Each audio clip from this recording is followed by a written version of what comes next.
Good afternoon, everyone. Thank you for coming.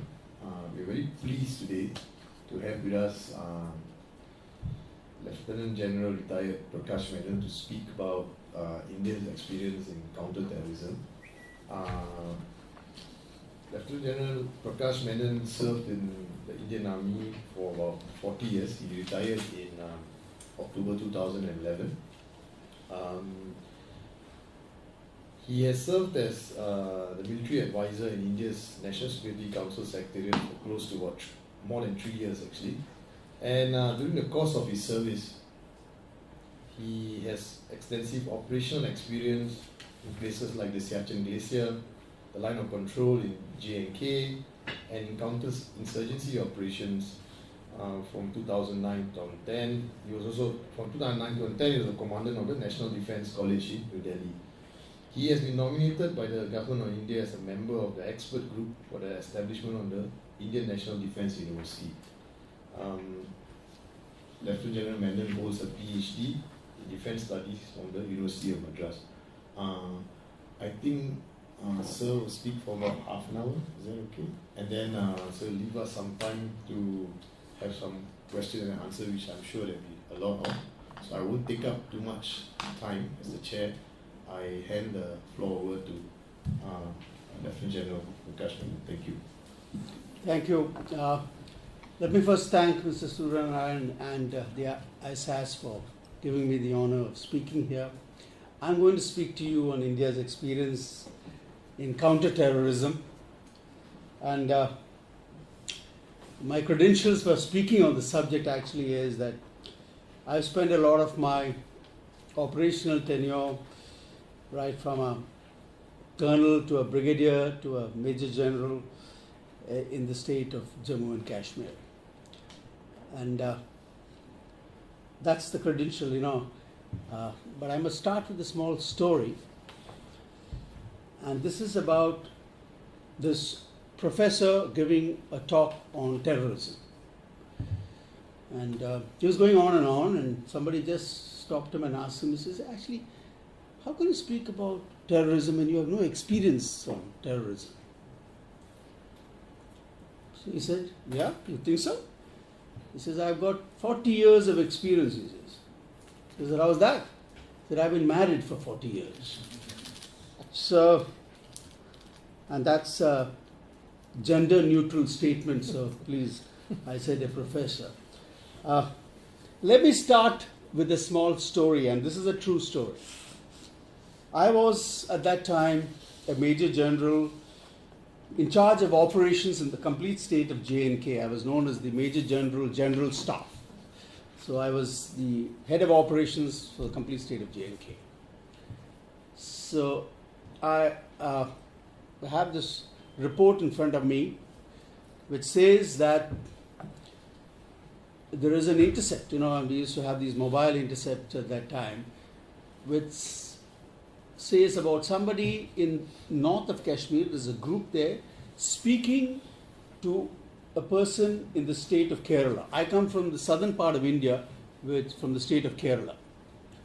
And this was actually new to us because we didn't realize that there were some people who were holed up in the jungles of North Kashmir. Why would they want to speak to the state of Kerala? So don't get into the normal details, but I asked for the intercept, and so it came to me on a CD. Now, since it was in Malayalam, which is the language they speak in Kerala, it was of particular interest to me. So, from the recordings which had been made, this is a story I made out. There was this group of 4 people who are from Kerala, who've come to Kashmir, been recruited in Kerala, and been told that actually they are going to be sent across to Pakistan for training, but they will go via Kashmir to Pakistan. And there is one leader amongst them who is actually making the conversation to somebody in Kerala. And the conversation is like this. The first part of the conversation is that so-and-so person, that is one of his group, is now saying that he wants to go back home because he's missing his mother. So he gets a reply to tell that person that that's not possible, he will have to go across and there's no way of going back from where he is. So the next part of the conversation is, the next day, is that this person says that this guy is not agreeing to it and he wants to speak to you. Can you speak to him? So that guy gets on the telephone and he tells and explains to this guy that, please, I want to go back home, I don't want to go, I don't want to be part of this jihad, I want to go back, I'm feeling very homesick. So this guy again says, no, that's not possible, cannot be done. So while this conversation is going on, this person, the youngster who wants to go back home very badly, says that, okay, if you can't sing, let me speak, and he takes the name of somebody. It's a code name. He takes a code name of somebody. He says, let me speak to that person, allow me to speak to him. Please tell that person to speak to me. 2 days later, and this is all part of the record, that guy comes on the line. And what I heard in Malayalam, which is my language, was one of the most motivating lectures which a person was giving to a young man to join the jihad. And it was, really speaking, he was really doing a very fine job of that. And you know, the examples he was quoting, not only from the Quran, he was quoting about the persecution of Muslims, the whole works. I mean, he was doing it verbally, but he was doing it very well. Anyway, to cut a long story short, I then suddenly realized that the ideology which actually which drives these young men to these sort of things is what is more important than anything else. Anyway, these 4 people finally, because we were monitoring them on mobile, finally they were neutralized. We put them in jail. We found out who these guys were. All of them, the Kerala guy was connected to one of our political party leaders who is now in jail in Karnataka. His name is Madani. And as an aside, Madani was released on bail the other day, and he had gone to he had gone for the marriage of his daughter, and Madani is a political leader, and so the chief minister and members of all other political parties of Kerala also graced the occasion of the marriage. So you must understand that there is this connection between domestic politics and also an ideology which is not in the public domain. But here was a man who was important in politics locally. He's got a vote bank in northern Kerala. He is coveted by other politicians of Kerala. And he's also connected to sending people to the jihad. So, you have to keep this construct in mind. So let me end this story here and tell you as to what has India learned from the experience that we have. Firstly, I'm not going to define or explain the term terrorism because, that is not, it's impossible to come to an agreement on that term. The fact is, we will use terrorism as a word which any group uses to intimidate the civil population. It's a very generic term. We have in India right now, ongoing for the last maybe couple of decades, the J&K issue. Before that we had the Punjab issue. Then we have a problem in the northeast, which is a whole range of states which are there. Each have got a separate movements. And then we have our homegrown, the left-wing extremism, as we call it, where the communist guerrillas and the tribals are involved. Whether these are called terrorists or whatever it is not, but they use violence against the state. So when I'm talking about counter-terrorism here, I'm talking about people who are using violence for political purposes against the state. What is the main characteristic that India has experienced about terrorism? Primarily it is, and that's the major point, that terrorism in the border states are abetted from externally. That without the external factor, it's impossible for them to actually be able to survive. And although the reasons for their existence lie within India's domestic politics, without external assistance, it's not possible to keep these movements alive. So the external factor weighs heavily on violence against the state. Now, if you look at J&K itself, you have violence in J&K, and you also have violence which is actually planned across the border in the west, in various parts of India. India, as you know, has been subjected to terrorist activities for the last several decades. Just to take a 20-year-old figure, we have lost about total casualties between civilians, security forces and terrorists, about 60,000 odd people in the last 20 years. But I must just tell you that this figure should be seen in the light of the fact that in India, every year, we lose 138,000 people to traffic accidents. That's the main killer in India. 138,000 people. On a global scale, if you look at the WHO figures of per 100,000, India is about 18.5 per 100,000. China is 20.6. Thailand is the worst with 38. So you can, the figures of 62,000 of which we have is a large figure over 20 years. But it's one thing we must note is that it's something which peaked in 2000, 2001 and connected it to what was happening towards our west, and now it's actually been for several years on the lower side. Like today, the largest casualties from violence against the state is from left-wing extremism. Number 2 would be J&K, and number 3 would be the northeastern state, maybe Assam being right now being the third. But the point is that all these, where violent extremism is being fueled, especially towards in the state of J&K, is related to religious extremism. Now, obviously, it goes to say it's connected to the larger winds of extremism which is actually blowing across the world, and to Islam. The use of religion to motivate these guys to actually fight against what they see as injustice again. So the point to note is that while you deal against this, you have two ways of dealing it. Once you require hard power or the coercive instruments of state to actually deal with the people who are using the gun, the bomb and the IED against you. But I think what our main lesson is, it is an insufficient dimension to deal with the problem.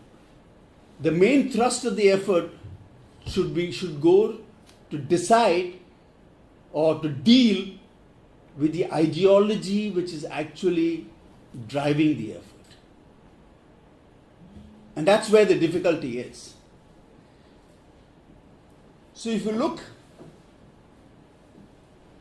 at the guys, we look at Madani, as I told you, Madani is the People's Democratic Party's founder president.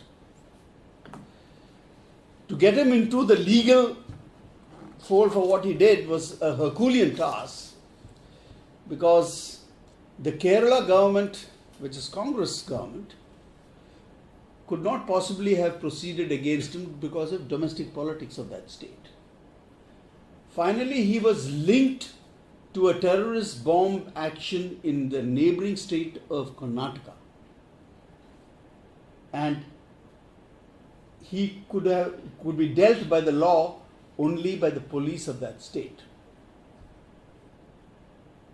The difficulty is that the people who are actually preaching this ideology, and you know, all this comes from what has been,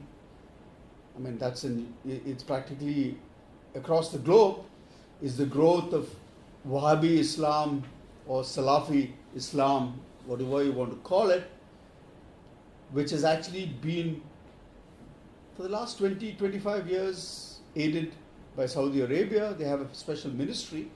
Not that there's anything wrong with either Wahhabism or with Salaf by themselves, but it is through them that the fringe groups have got, what do you call, radicalized.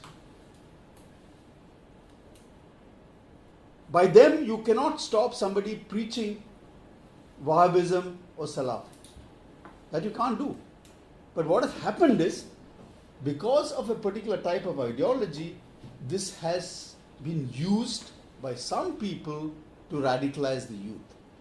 Now the problem is, how do we get hold through the law which exists of these people?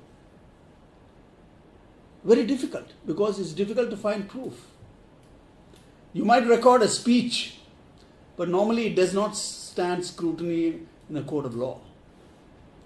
And the radicalization which takes place in camps by people who will show them the videos of some injustice being done somewhere. The Pakistanis do it, of the Gujarat riots, to radicalize the Indians who are trained there. I'm sure our guys must be doing it out here. But the fact is, they pick people, and young minds can always be radicalized, and get them to believe that this fight is about fighting for your religions against people who are against it. And this is your duty. And I remember speaking to a whole set of militants or terrorists in J&K. And what really sort of strikes you is their belief that if they die for the cause, then they will be going to paradise, where there will be actually a whole lot of nice things waiting for them. That's the belief. I mean, they really believed in it. And I witnessed people who actually have fought till the last. I mean, for them, death was not the major issue. And they fight well, because they don't care.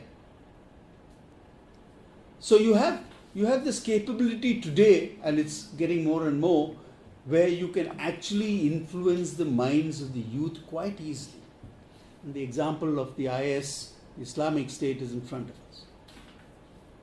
In fact, as far as India is concerned, we have 185 million Muslims in India. We are the second most largest Muslim population in the world.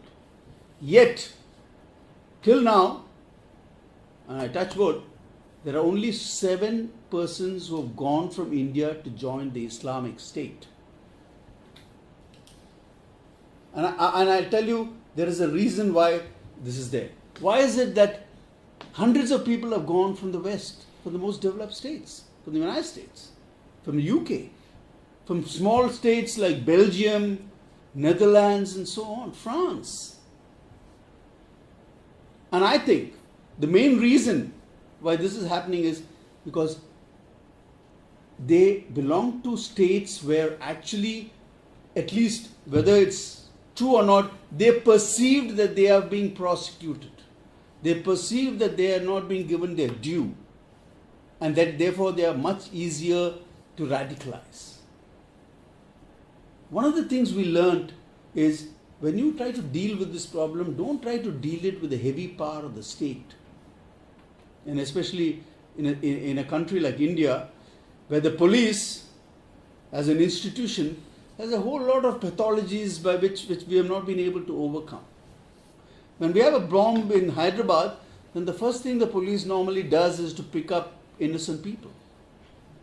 And that's well recorded. When they had a blast in a place called Malegaon near Bombay, it was near a mosque, they picked up some innocent people. And later on they found out that actually this blast was done by the Hindu extremists. And if you look at the case of the prosecution of people they have picked up, most of them have been sent out free after they've spent years in jail. But what do? When you do this, when you pick up innocent people, you sort of alienate their brothers, their sisters, and their friends. That part of society gets alienated from the state. Therefore, your reaction to what you do must be very carefully measured. The idea is not to alienate the people. Idea is to get the people closer to you. How does the state, therefore the challenge of the state is, how do you therefore use sometimes the coercive power of the state and yet retain the balance about maintaining closeness with the people? How do you still keep it people-centric? That's the essential challenge. How do you actually take care of people who are actually just spreading the ideology, just the teachers, the preachers, the guys in the mosque, without actually alienating the people? Because actually these are religious figures. The other day there was a blast in West Bengal in a place called Bardhaman. Now, while the investigation was on, they found out that apparently the people who made the bomb were actually working off from a mosque. Now, this was the state police. But the political leaders refused to give permission to the state police to enter the mosque. And of course, by the time they did that, the people who had made the bomb and did everything had already fled. But the point is that if they had allowed the police to go into the mosque, the narrative which have been carried, not whether they have found anything or not, would have been such, it would have been shown as the state, the Hindu state using its power to enter a religious place. So we are very careful when we have to do it, even at the cost of allowing them to get away. I mean, that's the cost. And that's the lesson which we have learned.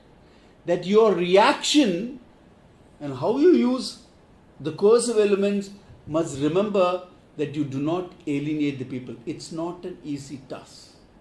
And for us it is that much more difficult because we are a large state, we have a federal problem because the powers, this is all a law and order issue, rests with the states. And we have about 27 of them, we have about 7 union territories. And all of them are independent units. And sometimes when they are involved with local politics, then the state does not do much. And the people at the center who actually know what is the truth, who should be kept, they were worried about this. Why doesn't the state do anything? There is wisdom in it. They know it better. And what wisdom which we have considered, that these people should be handled locally. That the local people know how to handle this. Kerala, I spoke to the Chief Minister of Kerala post this incident. And at that time, it was the Communist Chief Minister was Achyutanandan, and I was telling him this. And he told me, he says, the better way to deal with this is that we try and speak to that moderate component of the Muslim polity to try and bring these guys around. We don't try to do it from the outside. He says, if we try to do it from the outside, we'll end up alienating the polity. So we do it through them, through the moderate elements within the Muslim community. The danger is, and this is what is the lesson which we learn, when the IS beheaded the Americans, sent it out to the entire world to see that this is what we are doing to you guys. What did they want to do? They wanted to invite the Americans, and they know how the Americans react to it. Because finally, they are winning this war, according to them, is about making it between Islam and the West. If they can get this fight into this framework, then they are better off winning it because already they are getting recruits pouring into them. And that recruit is coming from this framework. So the worst thing the Americans will do is actually to get into this fight with this thing, with the Islamic State. The only way to do it is to get either the Iraqis or the rest of them, the Muslims themselves, to fight it. If the West gets into it, the fight is going to get longer. Finally, the power of the West will probably overcome the power of the Islamic State. The fact is, it will have a longer term implications. So the lesson which we have learned is, while the coercive part of the state is required, you require effective intelligence, you require very good coordination, you require, we need to make sure that our borders are less porous. And India, has got 15,000 kilometers of land borders, 7,000 odd kilometers of coastline. We can put any amount of barbed wires, any amount of walls, but we know that we can possibly not seal it off. Again, that's geography. And most of our land borders are unnatural. We are a divided subcontinent. And if you look at our boundary with Pakistan or with Bangladesh, it doesn't make any sense. This guy called Radcliffe who actually drew lines on the map. So it doesn't follow any contour or anything. It's all ridiculous. The way the land is sited. So it's impossible for us to stop anybody coming in. But what we have realized is, what we can control is how we deal with this problem. It is tempting to use the power of the state, and the states have tremendous coercive power. But it must be used with wisdom. And that wisdom is about keeping the people with you. And I think, although it's viewed that India is a victim of terrorism, it is. But I think there's a lot of learning out there which we have done, which others can actually wait to see. Because today the danger is, the technology has endowed small groups of people to carry out diabolic acts of violence. This is a combination of explosive technology with ICT. That actually I can sit in the New York and I can set off a bomb which I can plant, let's say, in New Delhi. I can do it from New York. So not only can I do it remotely, I can do it in my own time. Look at the suicide bomber. Now look at the vehicle-borne IED. Now there are no solutions which have been found to this. Probably there will be some counter, but so far none. Now what has happened is, therefore small groups of people can do big acts of violence, much beyond their normal potential.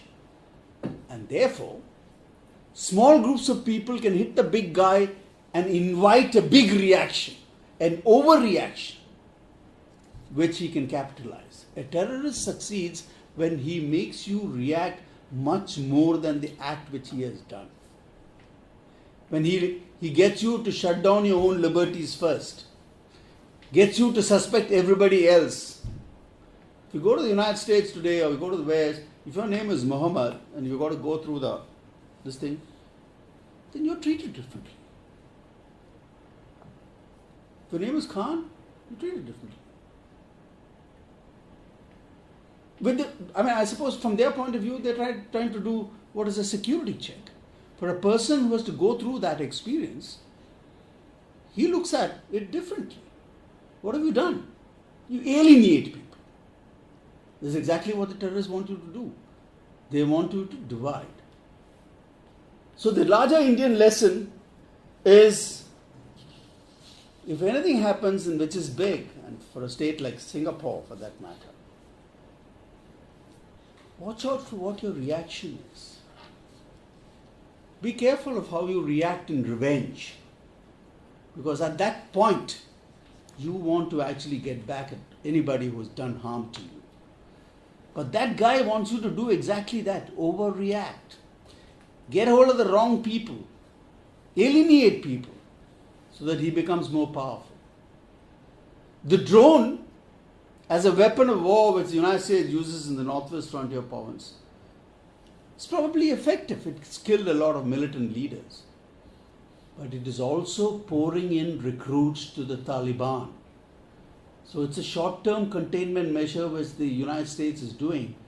In the long term, they're creating a monster out there. They have already created it. Now they're going to go off and somebody will have to bell the cat. So, I won't take any more time, and I'll get ready for your this thing. I just want to end with the fact that the terrorist can never win. That's for sure. But he can make you lose for a long time. You know, there is a book by this Frenchman called The Geopolitics of Emotions. I wonder if you have read it. His name is Dominique, I forget his second name. Anyway, he describes, and that's very simplistic, but I think it's also indicative. He describes 3 different emotions pervading the world. One is of hope, and he includes China, India, and all, where people feel that their tomorrow is going to be better than their yesterday. The other is of fear. And he says most of the West is now in that, oh my God, what is going to happen to my tomorrow? Why are everybody against us? You seem to be having a lot of enemies. Fear. And the third is people who have lost all hope. And they blame the rest for their present condition. And their idea is, since you are responsible for what I am now, I will show you what I can do to you, and I will take you down when I also will go down. And that is why you have the suicide bomber and the people who actually can easily give their lives. Now, to confront these guys, we know that they cannot win. But to deal with them, you have to deal with the sense that they are people who, for a certain segment of them, you cannot change their mind. They have to be neutralized, whether you put them in jail or kill them. You can't argue or negotiate with them, because that is the ideology of extremism. Some of them will probably be able to de-radicalize. But the more important part is to ensure that the society which gives birth to these people are kept in their moderate quadrant. Not by treating them badly, but by actually talking with them on equal terms. Thank you very much, and I'll now wait for your questions.